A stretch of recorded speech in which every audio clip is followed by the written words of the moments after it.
গত 17ই নভেম্বর ধলাই জেলার লংতরাই ভ্যালি ধুমাছড়ায় বিশ্বকুমার দেববর্মার ছোট শিশু দুর্ভাগ্যবশত যান দুর্ঘটনায় নিহত হয়।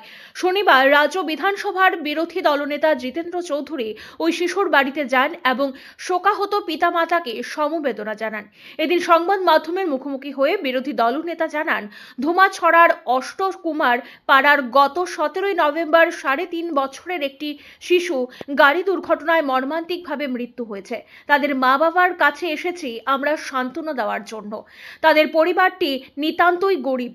দেখলাম পরিবারটিকে কোনোভাবে সহযোগিতা করা যায় কিনা, তাদেরকে সরকারিভাবে কিভাবে সাহায্য প্রদান করা যায় তা নিয়ে উদ্যোগ গ্রহণ করবেন বলে তিনি আশ্বাস দেন। Bureau report, any headlines.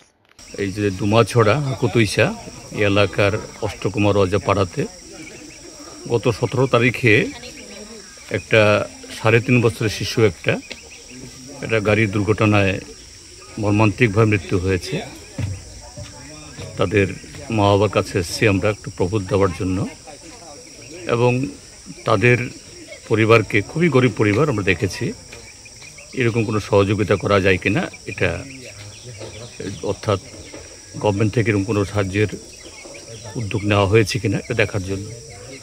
তো সবটা তথ্য নিয়েছি, আমরা সেভাবেই উদ্যোগটা নেব।